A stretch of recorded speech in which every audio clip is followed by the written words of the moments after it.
This podcast is supported by MIDI Health. Are you in midlife, feeling dismissed, unheard, or just plain tired of the old healthcare system? You're not alone. In fact, even today, 75% of women seeking care for menopause and perimenopause issues are left entirely untreated. But it's time for a change. It's time for MIDI. MIDI's not just a healthcare provider. It's a women's telehealth clinic founded and supported by world-class leaders in women's health. Their clinicians provide one-on-one, face-to-face consultations where they truly listen to your unique needs. They offer a full range of holistic, data-driven solutions that isn't one-size-fits-all care. This is care uniquely tailored for you. At MIDI, you will find that their mission is clear: to help all women thrive in midlife, giving them access to the healthcare they deserve. Because they believe midlife isn't the middle at all. It is the beginning of your second act. Ready to feel your best and write your second act script? Visit joinmidi.com today to book your personalized, insurance-covered virtual visit. That's joinmidi.com. MIDI, the care women deserve. I saw a quote in the New England Journal of Medicine in 1988 by a man named Rogans that said, "Fish oil is a whale of a story that seems to be getting bigger with every telling." I believe that this still may be true today. Yay Networks. A quick note before we dive into today's podcast. If you like what you hear, I would love for you to subscribe to Fueled Wellness and Nutrition, wherever you download your podcast. It would also be incredible if you take a minute to rate and review this podcast. Those things do matter, and they really help us. When it comes to nutrition, when it comes to wellness, I'm all about let's put our focus to what matters. What's really going to move the needle in terms of our wellness? And one of the things that I get a lot of questions about is supplements in general, and specifically related to omega-3s. Omega-3s are one of the most popular nutritional supplements that we're taking just as a culture. But what's the science behind it? When do we need to take them? What are the benefits of it? What's the deal with taking supplements versus getting the omega-3s through real food? So to talk through this and to kind of dive into this deeper with me, I am really excited to introduce you to Dr. Chip Lavie. He is, I've known Dr. Lavie for years, decades now. He's a wealth of knowledge. Dr. Lavie is our Director of Cardiac Rehabilitation and Preventive Cardiology at Ochsner Health. He's also the director of the exercise labs, and he has more than 1,600 published papers. That's 1,600, y'all. Just absolutely an expert in this field, and also really puts things in real world conversation for us. So with that, welcome, Dr. Lavie. Thanks, Molly. It's a pleasure to be here with you tonight. We've never done an interview together. No, we've probably done some things on email, yes, but never actually an interview like this. Yeah, so it's a pleasure to get a chance to do this on your podcast. Yes, thank you for taking the time for this. So I guess just right off, omega-3s are something that you deal with a lot. You research this a lot. You studied a lot. Is it one of the most common questions you're getting from patients? I think that certainly it is something that many patients care about. Many patients are taking omega-3s. I'm certainly recommending many of my patients to take omega-3s who are not, but some of them are, probably health-conscious patients and maybe seeking me out as a physician for the first place, and so they might already be taking omega-3s. And certainly it's been an interesting topic for really 3 decades. There's been a ton of research on omega-3s, studies even over 3 decades ago of studies of the Eskimos and in places like Japan that have shown that they have high levels of omega-3 and have a certain amount of protection against cardiovascular diseases. And so I think it is a pretty important topic. And you've been in this field for how long? I finished my training in 1989. But if you take the years that I trained at the Mayo Clinic from 86 to 89, this is, you're going on, 35 years or more. Have you been at Ochsner the whole time? I've been at Ochsner since October 1989. So okay. I'm on 33 years now. Yeah. And I joined in 99. Wow. Yeah. So, I A mean, decade later. yes, yes. And you were one of the first people that I became acquainted with that was, one of the physicians at the time. The cardiac rehab clinic was connected to the fitness center that I started at and still am at. So it was then Elmwood Fitness Center, now Ochsner Fitness Center. So there was also a close proximity. And you have always, I think it's also, you've always led the life and led by example of how you lead your own life, from eating healthfully and exercising. You've always made this a priority personally too. Hey, I've tried to, and certainly the exercise has been a big part of it. But I've always tried to eat a relatively healthy diet and be healthy in other aspects. Certainly I've believed in my very first paper on omega-3 was published in 1988 when I was at the Mayo Clinic as a fellow.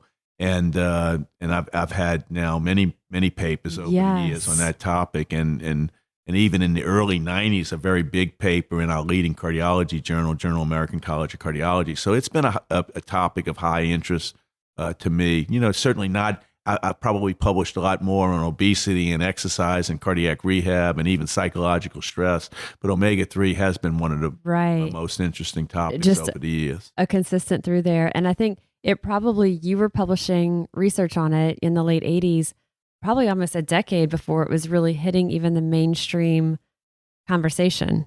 Yeah, and I think still in some circles, I think in healthy people, it's well into the mainstream.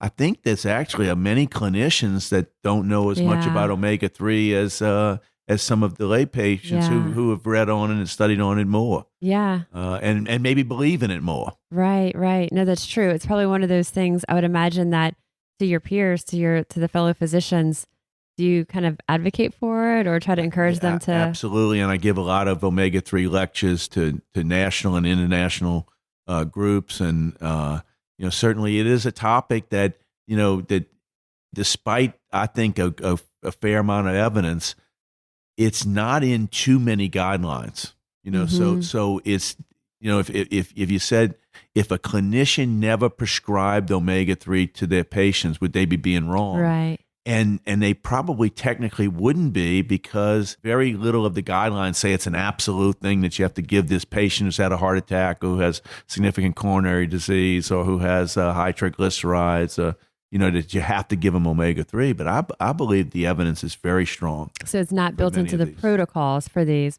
So backing up, explain, I'm sure most of the people listening, again, if you're listening to this podcast, you're choosing to, and you're proactive in your health, and we know that you probably already know what omega-3s are, but just for the sake of it. Yeah, so omega-3 is one of the fatty acids, and in simple, there's an omega-3, there's omega-6 and omega-9, and it's way more than that, but omega-6 are most of the vegetable oils. Omega-9 is called monounsaturated fats, things like olive oil and canola oil, and omega-3 is one of the fatty acids, that is the fish oils.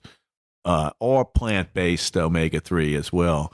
But the main ones that we deal with from a practical standpoint, there are many. If somebody's doing scientific work on omega-3s, it's much more complicated than this. But basically, you divide omega-3 clinically and for practicality into EPA, which is eicosapentaenoic acid, DHA, which is docosahexaenoic acid, and ALA, which is alpha-linolenic acid.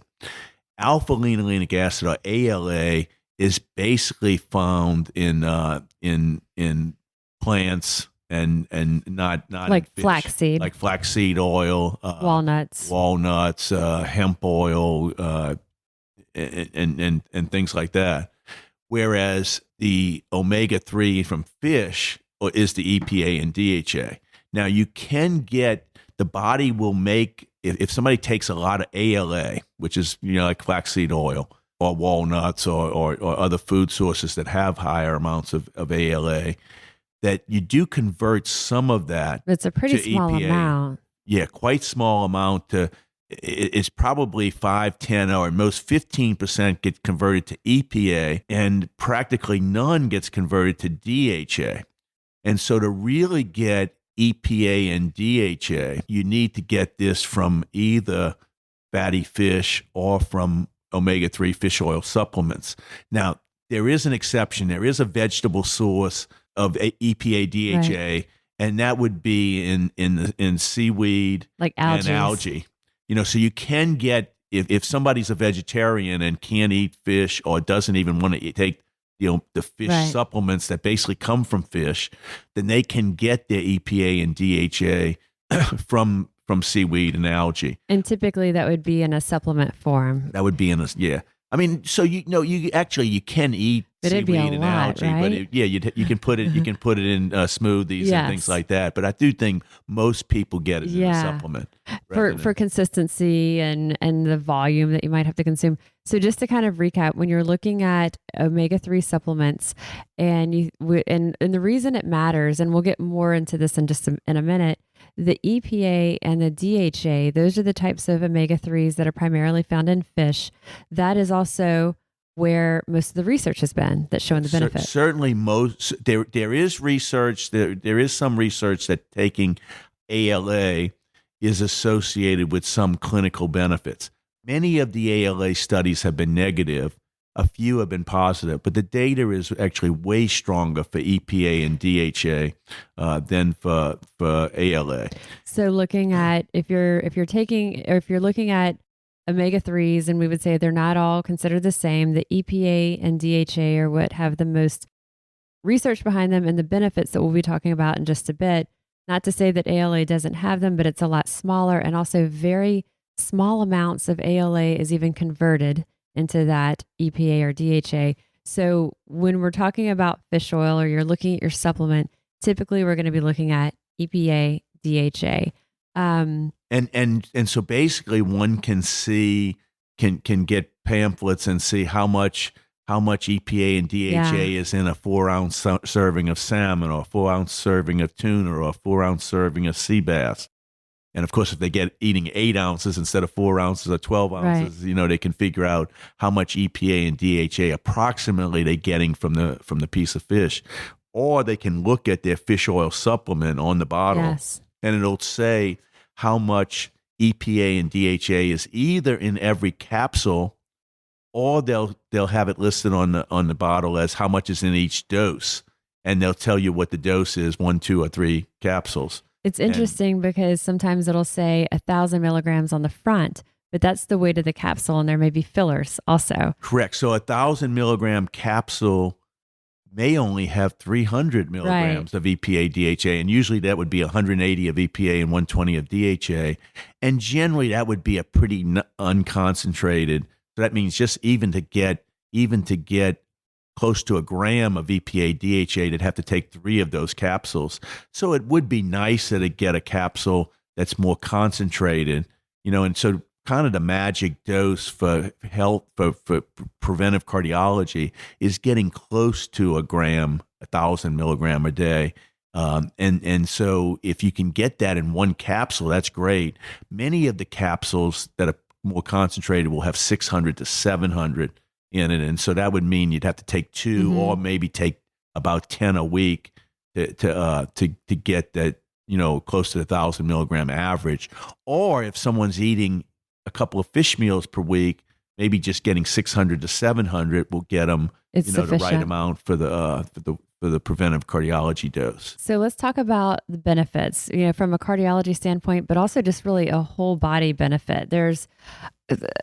You have it all in your head. I have pages and pages of notes in front of me too, to help make sure that I'm not overlooking anything.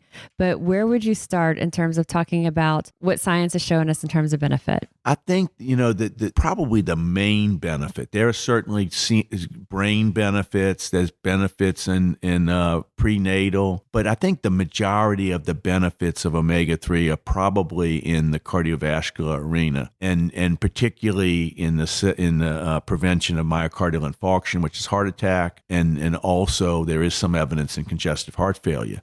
I'll give an example. We just did published in 2021 in the Mayo Clinic Proceedings, which is a pretty prestigious medical journal.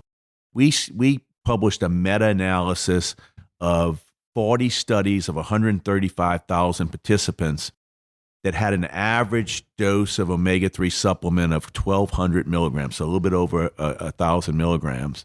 And we showed in that paper that those who were randomized to the omega-3 supplement had a 35% reduction in fatal MI, heart attack, a 13% reduction in total heart attacks, and approximately a 10% reduction in coronary heart disease events and coronary heart disease mortality, and about a 5% reduction in cardiovascular disease events.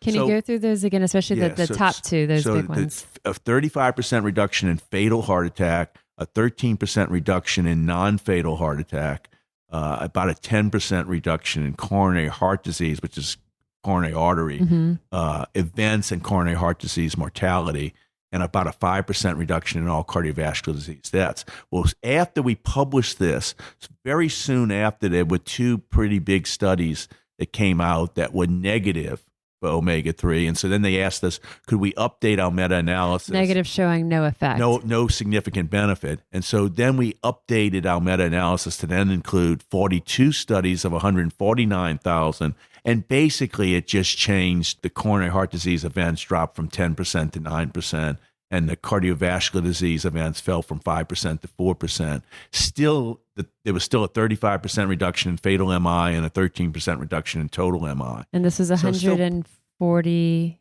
This was a 42 studies of 149,000 participants. So very, very big. And both the original study and the subsequent update were both published in the Mayo Clinic Proceedings in 2021. And this was looking at an average of 1,200 milligrams. The average of 1,200 milligrams. And we did look at dosing effects. And particularly for the endpoint of myocardial infarction, it did appear to be higher doses had better event protection for myocardial infarction, and also tended that way for all of the other endpoints. But the only one that was significant was for myocardial infarction. So for every additional gram of EPA DHA, there was about a 7 to 10% additional reduction in the risk of myocardial infarction. And what about stroke? Kind of tying it in with cardiovascular health. There certainly is not as much evidence against stroke. It would make sense that omega-3 would have benefits in stroke, and there are a few studies that suggest that for, say, secondary prevention of stroke, there is some data that higher omega-3 levels may be protective. But actually, very few of the omega-3 studies have actually assessed stroke risk. And I think that still is something that could really be helpful. One of the prescription omega-3s, which is called just EPA alone, which is the brand name of it, is Vascepa in the United States, actually had a big trial for patients with coronary heart disease, and it's with high doses. It was 4 grams per day, but they showed a very significant stroke reduction with pure EPA. Were you involved in that study? Not as an author. So that one was pure EPA, not EPA DHA blend, and high amounts. I mean, very high amount, 4,000 milligrams a day, and that had an influence on all. In fact, it had a reduction in almost all cardiovascular events. That was, most of the events were reduced by like 25%. Right. Stroke was reduced by 30%. Wow. But there's very little other evidence in big randomized trials for assessing stroke. And even in meta-analyses, most of the individual studies, you can't get the stroke data out of it because most of them didn't include stroke events. Right. The problem with stroke is that, unlike when you're dealing with myocardial infarction, almost all myocardial infarction is from blockages in heart arteries. But stroke can be from just hypertension. Stroke can be from throwing a clot from atrial fibrillation. It could be due for having a hole in your heart called a patent foramen ovale, or it could be from atherosclerosis. Right. But there's so many different causes of stroke, you wouldn't really expect omega-3 to have an effect on many of the different causes. It would probably on atherosclerosis, but unless somebody specifically looked at atherosclerosis strokes, atherosclerosis is hardening of the arteries, but you wouldn't expect it to have a significant effect on some of the other stroke etiologies. And generally, when people report the number of strokes, it's a mixture of all of those things. So it would be kind of messy to do a retrospective study unless you did it, prospectively, planned out in advance. Because those aren't teased out. Now, when it comes to triglycerides and we look at our risk factors for cardiovascular disease, triglycerides that's an area that also has some specific support there. I also see that as one where we talked earlier that, you know, providers, health practitioners, physicians, dietitians may not be routinely recommending omega-3s. But I find that for triglycerides, it might be a little bit more common. Yeah, so triglycerides, of course, is one of the fats in the blood. The data on omega-3 appears that, at least in many studies, we didn't actually assess this in our meta-analysis, but other meta-analyses that was much smaller than ours showed that the biggest effect of omega-3 were in those who either had elevated LDL cholesterols, like LDLs above 130 milligram per deciliter, which we refer to as like bad cholesterol. Yeah, that's the bad cholesterol. Or who had triglycerides above 150, that they got way more benefit of the omega-3s than other people. Now, omega-3 does not lower your bad cholesterol. It may slightly change the bad cholesterol into a larger particle that make it less easily put into plaques. But omega-3 does lower triglyceride values, and so it has a significant effect on triglycerides. Now, generally the dose for getting triglycerides lower is way higher than the average preventive dose. The preventive dose I mentioned earlier is around 1 gram, 1,000 milligram per day, and generally values closer to 2,000 milligrams per day would be used for lowering triglycerides. And actually, there's prescription fish oil, or somebody can reproduce this with over-the-counter, but prescription fish oil at doses of 3.5 to 4 grams per day has pretty profound effects on lowering triglycerides. Even in people who have triglycerides above 500, wow, they can get like 50% reductions in their triglycerides with high dose omega-3. And some of the prescription name that would be common for people to ask about? Well, one would be, it's generic now, but the name when it came out was called Lavie. And then the one I mentioned, the pure EPA, is Vazipa. What would be two forms. The Lavie is a combination of EPA and DHA, whereas the Vazipa is just pure EPA. So is Lavie now, it's a generic? It's not under that name anymore? Yes, it's now generic omega-3. Okay, I didn't realize that. You know, and honestly, that many drugs, when they become generic, they become very inexpensive. The generic for Lavie is not too much less expensive than the brand name. Anything else? Because there's a lot more when we talk about mental health, our brains, others that we'll dive into a bit on omega-3s. Anything else that you feel is, significant when we're talking like heart and vascular health related to omega-3s? I think those are some of the main areas. I do think there is some evidence that there's benefits in congestive heart failure. There's certain epidemiologic evidence that indicates that those people who report higher fish intakes have much lower incidence of getting heart failure.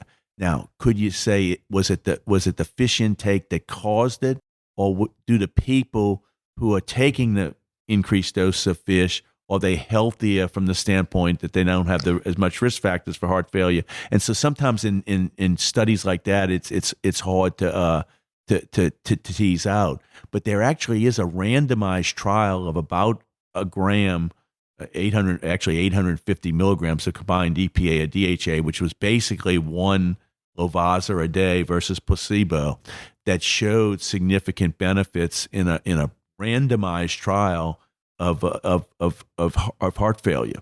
And so we have actually published some data that at very high doses of omega-3, we could even show some benefits in very severe heart failure.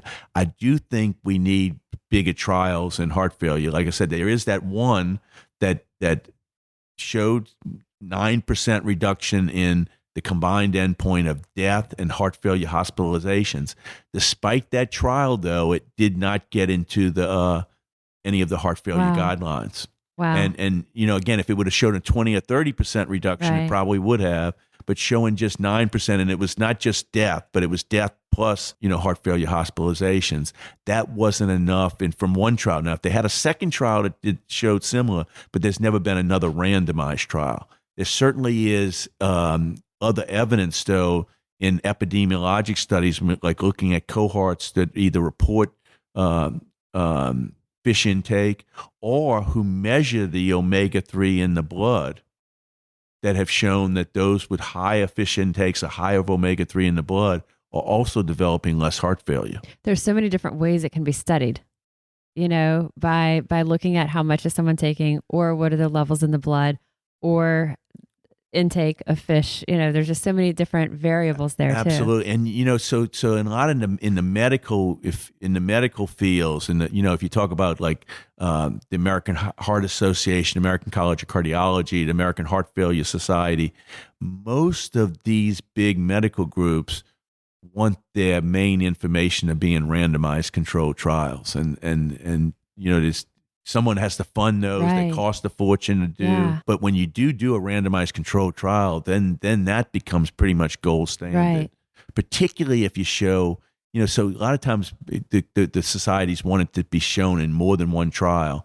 But if it's 20 and 30% reductions in one trial, it would be, it would stick home. Right. If it's 5 and 10% reductions, that means that it's suggestive, but may not be enough to sway the needle to make it put it in a guideline. When you see those types of reports and you see that there's promise, but it's not substantial enough to put it into guidelines, like you said, does that motivate you to say, let's do this on a bigger scale? Yes, because you've got so much research you're doing. We certainly would like to see that done on a bigger scale, but also, so if you have a medical device that you're inserting into people that's risky, expensive, and you just show a 5 to 10% benefit, you certainly would raise the possibility that it may not be worth it. The difference for omega-3 is that a 5 to 10% benefit of something that's so benign, so low risk, that's so low risk, that combines with everything and has hardly any toxicity. And basically, you do have toxicity at super high doses, but at the dose of 1,000 milligram of combined EPA, DHA per day, there's basically no toxicity. And so there's nothing that it can't be given with. There's no contraindications. And so when you're talking about a therapy that's so benign, even a 5 to 10% risk is substantial for many people. That if you were going to be talking to your parents or your patients, you would say yes. For almost all of them, why not? And you might not say, if something has a 2% benefit, that may not be enough. But when you start getting close to a 10% reduction, that means if a group of patients are having 100 heart attacks, and you lower it from 100 to 90, then you've saved a heart attack in 10 people. Right. And like you said, when you're looking at a risk benefit, it's minimal. Let's take a minute to share about Nutrafol, sponsor for this week's episode. Y'all have heard me say it before. When it comes to skincare, hair care, I am a huge rules follower, also very consistent. I follow the specific recommendations of my dermatologist. And when I first learned about Nutrafol, I'd reached out to get her feedback on it. And she said that not only does she recommend it to her patients, she also uses it herself. Nutrafol is the #1 dermatologist recommended hair growth supplement clinically shown to improve thicker, fuller, healthier hair from the inside out. Nutrafol supports this healthy hair growth from within by targeting the 5 root causes of thinning: stress, hormones, environment, nutrition, and metabolism. It is possible to grow thicker, healthier hair and support our show by going to Nutrafol.com, entering promo code FUELED to save $15 off your first month's subscription. This is their best offer anywhere. It's only available to U.S. customers for a limited time. Plus, free shipping on every order. Get $15 off at Nutrafol.com. That's spelled Nutrafol.com, promo code FUELED. Let's talk about like the mental aspects of it. Depression is one that gets a lot of publicity with omega-3s and specifically mental health, but specifically related to depression. I do think there have been a bunch of studies that have suggested that omega-3 had some benefit in depression. There certainly have been a bunch of negative studies too. And so I do think that it's something that would be very reasonable to do. I also think there's some evidence that it may be beneficial for ADHD. But again, and when you say negative, not necessarily that there was a negative not outcome. harm, not harm, but meaning that those in a randomized controlled trial, they didn't necessarily show benefit reductions in depression or improvement in quality of life. There have been a few studies that did. But I think that it's not been enough to where it's for example, I suspect that not many psychiatrists are routinely recommending omega-3. Now, I do think there would be some that say, why not, even if you got a chance of a benefit. Sort of like we were saying, right. If you got a chance of a benefit and it's harmless and it's going to give you protection against cardiovascular disease, and depression is a significant risk factor for cardiovascular disease. So you could say, why not, use it in somebody with depression. But again, I think from a standpoint of meeting the very stringent randomized controlled trial, many of the trials have not been positive enough, meaning showing clearly, improvement in depression scores or in quality of life scores. What about cognitive development, like in expectant mothers, pregnant mothers, but also babies? I think there's some evidence. That's not been my area, but I think there is some evidence for that. Specifically DHA, I believe. I think more with DHA than with EPA. And interestingly, you would think the same would be true with depression, but there have been a couple of studies that suggested that EPA had a better effect on depression than DHA. So there is still some mixed deal there, but I do think in general, probably there is generally more evidence that EPA is better for cardiovascular and DHA is better for maybe brain. And how about inflammation that people would feel like in their joints, like a rheumatoid arthritis type? Certainly, the omega-3s can have anti-inflammatory effects. And at high dose, you can even show reductions in C-reactive protein, which is one of the things that is a marker of inflammation. At low dose, you wouldn't typically see changes in C-reactive protein. I do think that there's probably not many randomized controlled trials in rheumatologic diseases with at least the standard doses of omega-3. But certainly, there are many patients that believe it's really helped their joints. You're right. And that's a hard thing to kind of, again, tease out. Is it placebo effect or? Right. And so actually, so many of the patients who I've recommended to take omega-3 to reduce their risk of cardiovascular disease events, like my patient who has high cholesterol or who have known coronary heart disease or who have congestive heart failure, or who maybe just had a coronary calcium scored and had a lot of plaque in their arteries, and I'm recommending that they take omega-3 to prevent the risk of major cardiovascular events. Many of them have come back to me and said, it seems like my joints are way better since I've been taking this, and so that they are able to exercise more easier. Now, is that a placebo effect, or is it a true effect? In a way, it doesn't matter. I was just going to say, because people believe that it helped them. Right. That's a really good thing. Of course, I'm giving it to them based on pretty hard scientific evidence that's going to reduce their risk of a major coronary event. But if they get help with their joints and they're able to move better, and they improve their quality of life, that's a real win. And as we look through the summaries and the National Institutes of Health, the data, like Dr. Lavie said, there's so much on the heart and vascular benefits and kind of what we led with. And then as we look at depression, as we look at rheumatoid arthritis, we look at brain health, there's, evidence it can go both ways. But as it comes, back to that conversation of, well, at what risk? If you're looking at potential benefit and you're looking at some studies show benefit while others may not, it could be a why not. Talk to us about the difference of supplements versus, so we were talking about when you're looking at your supplement and you see 1,000 milligrams on the front of the bottle, you'll want to turn it over and how much actual EPA or DHA is in it. What is there's so many, I think, health practitioners that would say, we don't need supplements. We can get everything through food. Yeah. So I think the bottom line from a medical standpoint is how much omega-3, EPA, and DHA actually gets in the body. Right. So I don't think the blood cares whether it came from fish or Right. from supplement. Now, saying that, very few people eat much fish. And maybe in New Orleans we eat a little bit more fish, but I would suggest that probably the median amount of fish meals per week is probably in the 1 to 2, even in New Orleans. And many of the fish that people eat is catfish, farm-raised catfish, and maybe it's fried.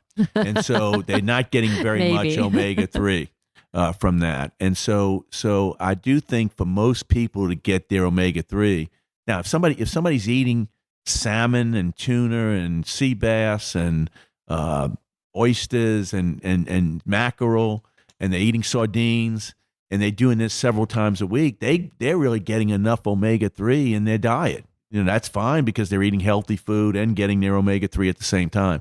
Very few people are eating that much fish. And even the people who have fish once or twice a week, like salmon or tuna, they would still get some benefit from getting extra in a supplement. And so the potential advantage of getting it in food is that it's totally natural. You have to eat something, and so why not get you omega-3 and something that's healthy anyway? Takes the place of stuff that's not as healthy. Now, the negative of the food is that in some of the fish, you could have high mercury and contaminants, and that's not going to be as much in the supplements. So, and the reason for that is that mercury, which is probably the one that gets the most publicity as a toxin from fish. There are other toxins, but the mercury gets the most publicity.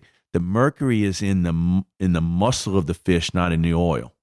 So by eating the muscle of the fish, you're getting the mercury from, let's say, a deep water tuna or a tile fish or a swordfish or a shark, whereas the oil has practically no mercury. Okay. And so the oil is probably even healthier than eating a fish that's very, very high in Especially if you're going to look for those real high doses.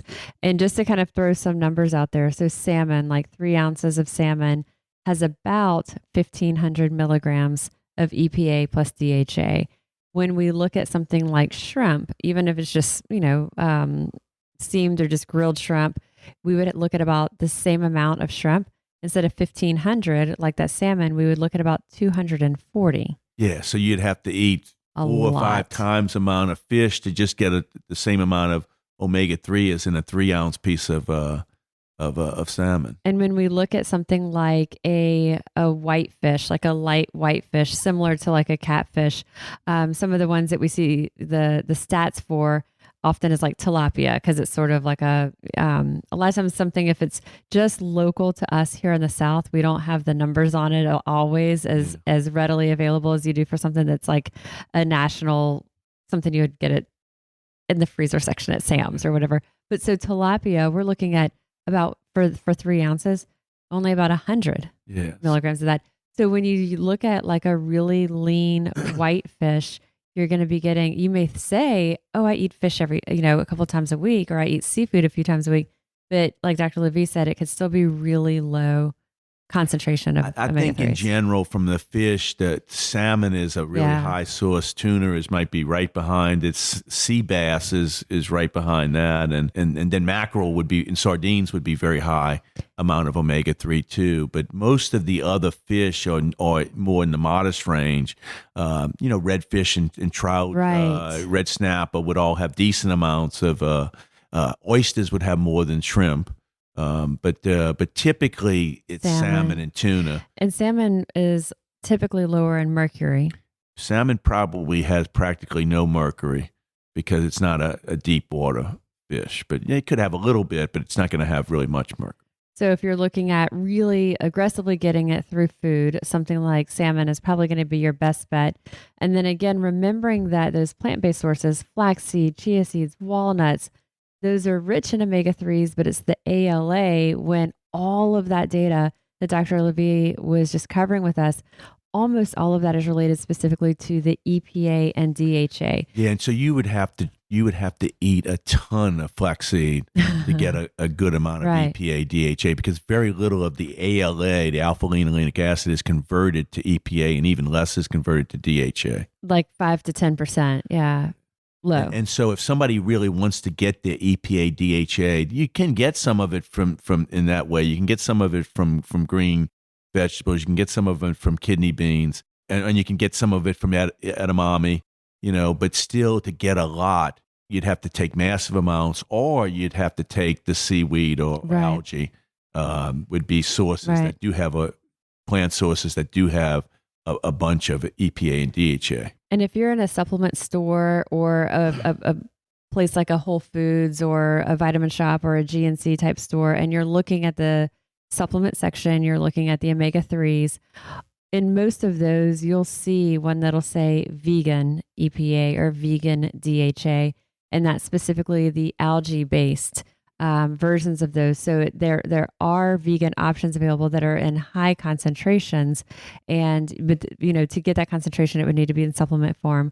When you're looking at regular types of fish oil supplements, what are some of the brands that you recommend to patients? I generally don't. I mean, I don't recommend typical brands. I mean, I think Carlson is an excellent brand. I think GNC has a lot of good brands. Ochsner has an omega-3 pure fish oil that I think is very pure. I typically tell them the amount of EPA, DHA, and to try to, in general, to get more concentrated. But I don't really care that much about the brand. The ones that Nordic Natural Nordic has a good Natural one. would be certainly an excellent brand. And too. it's easy to find at a variety of stores. Carlson is one, like Dr. Lavie said. GNC has one that's called Triple Strength Fish Oil. And one capsule, it's big. So if you're not a pill person, it's not for the faint of heart. But one capsule will give you right at 1,000 or so. Yeah, EPA, I think it might even be 11 or 1,200. Yeah. But the capsule is 1,400 or 1,500. Yes. So it's a pretty big capsule, from the standpoint of for many people. What do you tell someone if they say when they take their fish oil supplement that they taste bad fish? So for one, that probably means it's not as pure of a supplement. A poor quality. So you'd be less likely to get that at a more expensive, like a Carlson or a Nordic Natural, and getting a cheap one at CVS or Walgreens or Walmart, you'd be more likely. They still could potentially. There's no harm really in that, but the harm is if they don't want to take it because of that reason. What you would try to do is not drink something hot right after taking it, like coffee, because that can dissolve it real quick. That coating is so thick that's to kind of prevents you from tasting it till it's further down your digestive. And then some people can get help in reduction of that by putting it in the refrigerator or even putting it in the freezer.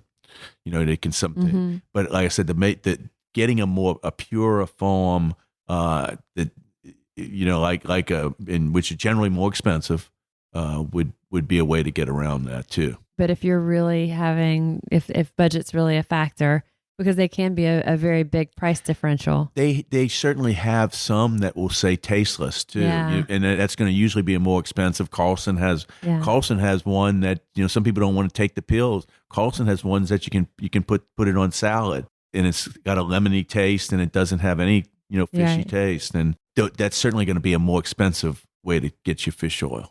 One of the things that I had run across recently that was sort of the impetus for me to reach out to you to do this, because I thought, wow, I don't know that I've ever done an entire episode on just omega-3s, and who better to do it with than Dr. Lavie. But one of the reasons I reached out was there's test kits that people can do at home, or certain health practitioners, providers will offer these. And one that you and I are both familiar with, that our friend Tavis Piatoli is a registered dietitian with, is Omega Quant. And this is available to like the layperson, you can just order it online. But testing for omega-3, like this isn't something that we do across the board at Ochsner.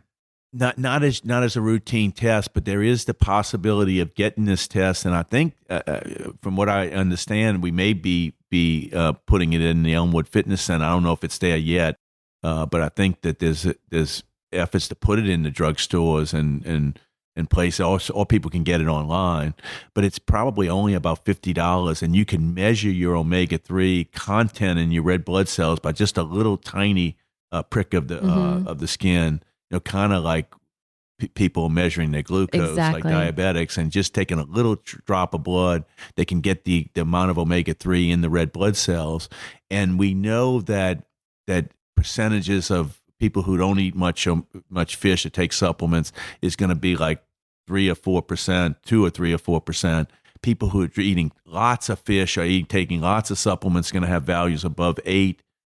And then, some people who are in between are going to be in the 4 to 8 range. There certainly is evidence that having higher amounts of omega-3 in your blood is associated with protection against many cardiovascular diseases, but particularly against the risk of sudden cardiac death. And there's been papers published on that from big studies. Now, I do think if someone's eating hardly any fish and not taking a supplement, you can guarantee, so you can say, is it going to be really useful for them to get it? Because it's going to be low. Right. Now, sometimes a person seeing that it's low, it gives them a wake-up call. If it's very, very low and they're on the low end of the scale and they want to make themselves healthier, so they're going to try to drive their values because higher. There are people who need something presented to them in black and white. Sometimes, but pretty much from a clinician standpoint, we would absolutely know it's going to be low. Whereas if somebody's eating sushi 3 and 4 times a week and having a couple other fish meals and taking supplements, we know for sure their values are going to be above 8. It might be 9, 10, or 11, and they're going to be at a very high level. And so you can say, well, you can do it. And maybe if you see it's so high, you can tell them, listen, you're way above what you need. You could even lower your omega-3 content if you wanted to. But I do think there's a lot of people in between that are having a little fish. Maybe they're eating sushi. Maybe they're taking a supplement at a low dose. Maybe they don't take it every day.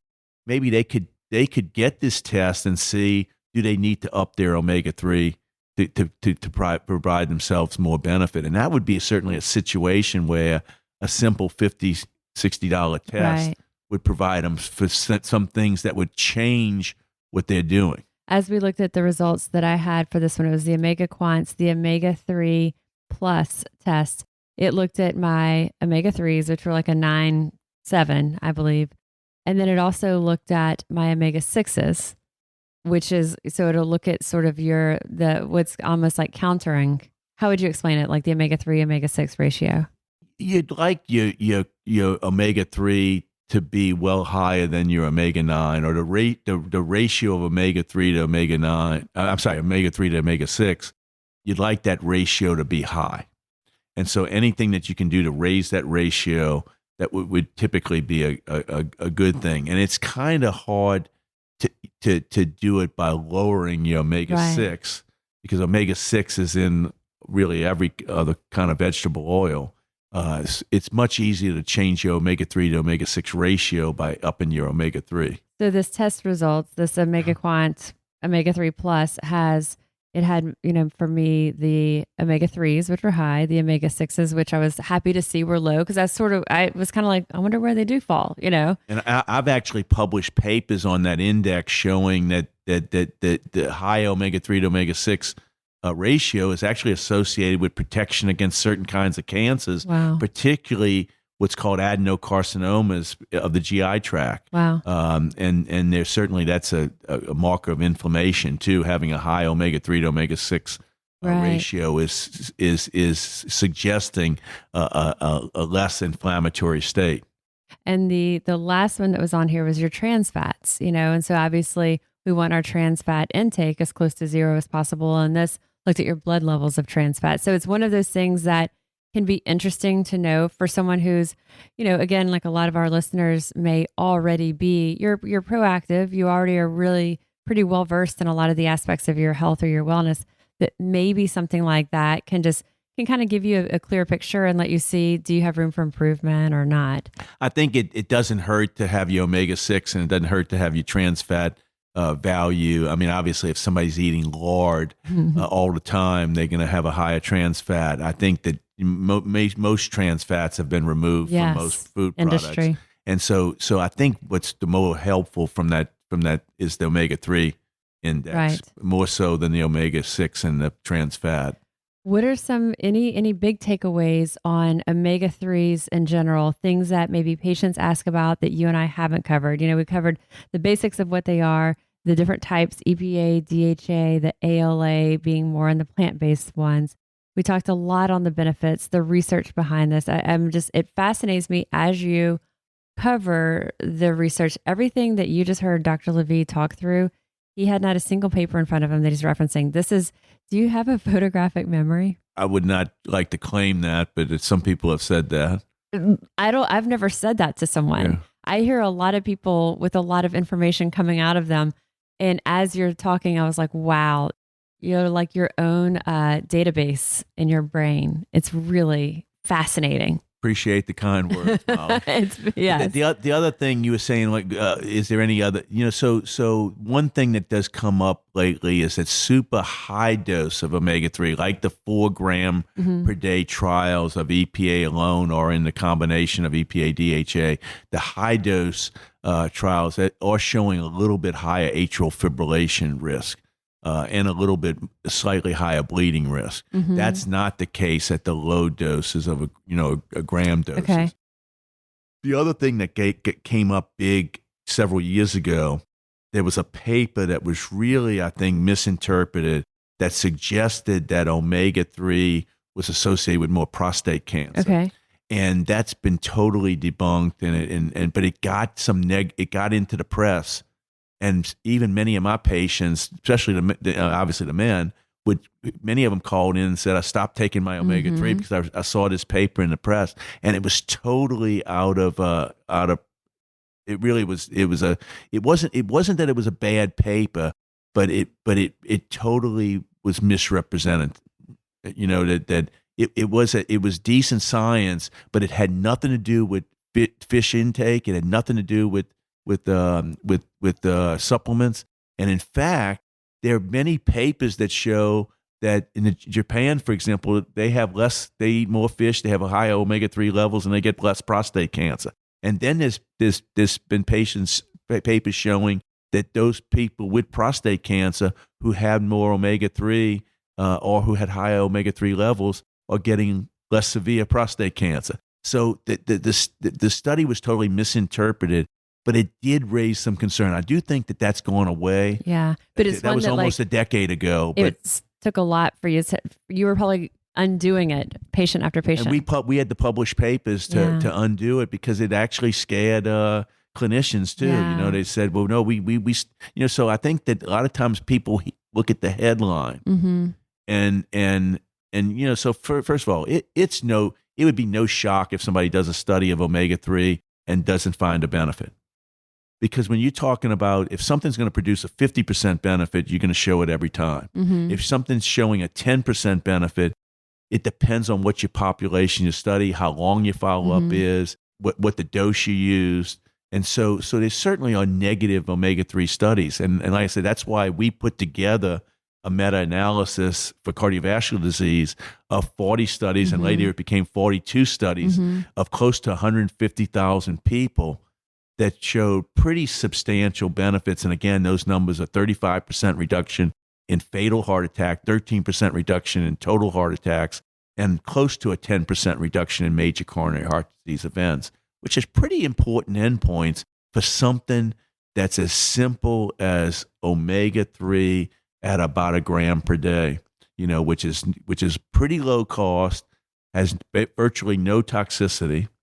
And, again, it's not a 50% benefit, but it's pretty substantial benefits. How much omega-3 do you take? I take a supplement every day, which would have about 800 in the supplement. And I eat fish several times a week. I'll have sushi once or twice a week.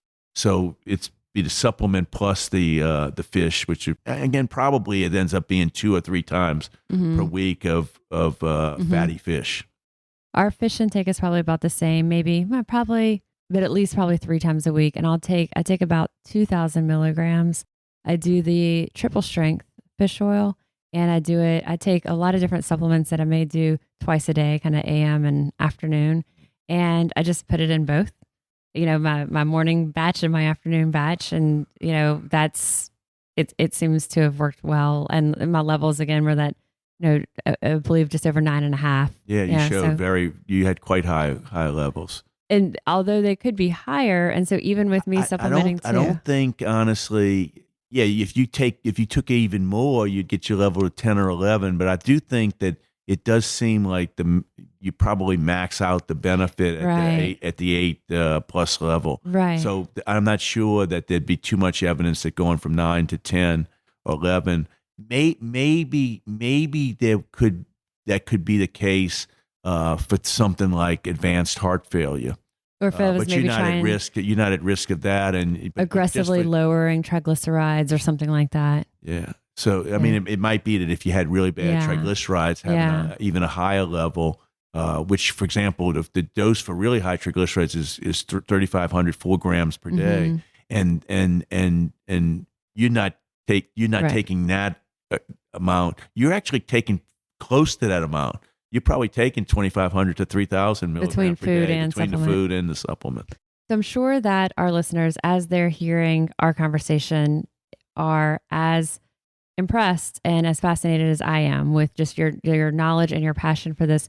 Are you taking new patients? Yes. I'm sure I'll get that question. Yes, I certainly am. I mean, honestly, it takes a while to get in because I do have waiting lists, but absolutely. I mean, every single day when I'm in clinic, probably a third of my patients are new. And what's the best way for someone to reach out? So the Ochsner number is 504-842-4135 is our main Ochsner number. Is that for the clinic? That's for the Ochsner Cardiology, yeah. And they would ask to just schedule an appointment with you? Okay. And then we'll put they can do that on it for people who are on the Epic or on the My Ochsner. They can certainly do that themselves, or they can get their primary care docs to refer them. And for people who aren't in the area or wouldn't be, people who are listening to this from afar, what's the best way for them to see more about you or the research that you're doing? Is there kind of a hub where you link to a lot of this? If they Google Carl Chip Lavie, CarlChip Lavie, they would get tons of stuff on Google. Videos, lots of interviews, lots of papers, lots of podcasts and things like that. So. Maybe we put that on a to-do list for somebody to create a hub for all of this content to live in one space. And when somebody does come in as a patient or as a new patient, does someone need to have certain requirements in order to come to you as a cardiologist, or do you have patients that you see that you almost serve as their primary care type physician? Yeah, so Ochsner really doesn't let me be the primary care, at least say that I'm the primary care, but there are some patients that have used me as their primary care, but officially probably most people should have a primary care other than me. And the reason is that if they call in our office, most of our cardiology practice do not consider themselves primary care doctors. So if somebody calls in with burning urine or a fever or blood in their stool or blood in their urine, most of my colleagues would say, we don't take care of that. Right. If they're sitting with me in the office, I'm glad to take care of it too. Right. But again, probably people as they get older should have a primary care. But saying that, certainly I do have patients that use me as their primary care, realizing that I can't officially be their primary care. Last question, if someone's listening, what would be sort of the different things that someone may have going on with their own health that would be a catalyst for them to come see you or another cardiologist? I think that the main things people would see me for would be bad cholesterol, family history of heart disease. They know they've had heart disease. They've had an angiogram or had a calcium score that showed that they have a lot of plaque in their arteries. That they are either trying to prevent heart disease to begin with, or prevent second events, and when they already know they have heart disease. That would be the main things that people end up seeing me.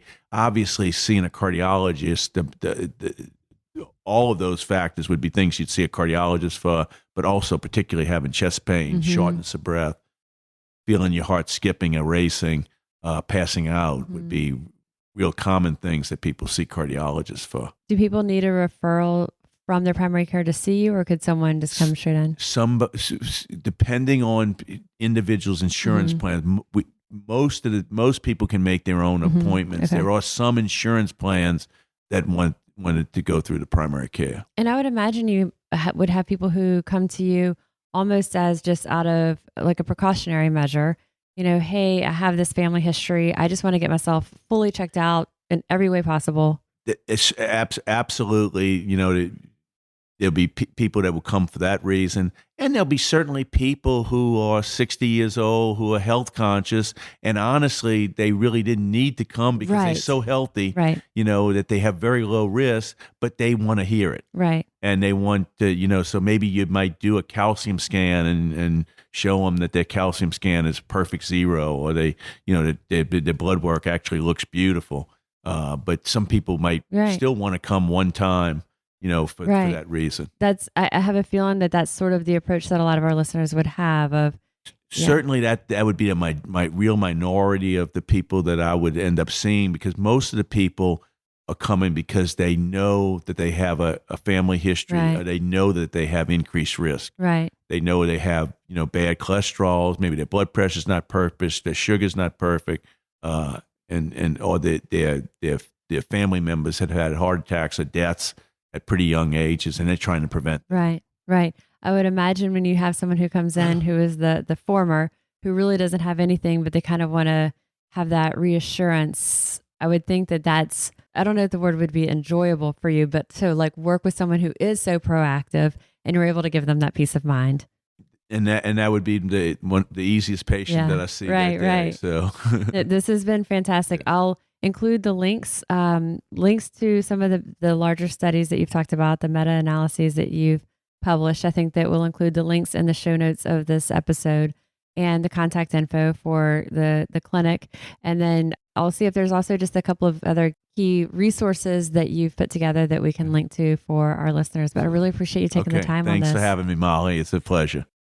I'm registered dietitian Molly Kimball, and you've been listening to Fueled Wellness and Nutrition, the podcast. If you'd like more Fueled Wellness and Nutrition, please head over to mollykimball.com, and you can follow me, Molly Kimball RD, on Instagram, Facebook, and Twitter. If you haven't yet, please go to Apple Podcasts and subscribe, rate, and review this podcast. Join us next week for another dose of Fueled Wellness and Nutrition. Thanks for listening, and stay focused on living your strongest, healthiest life.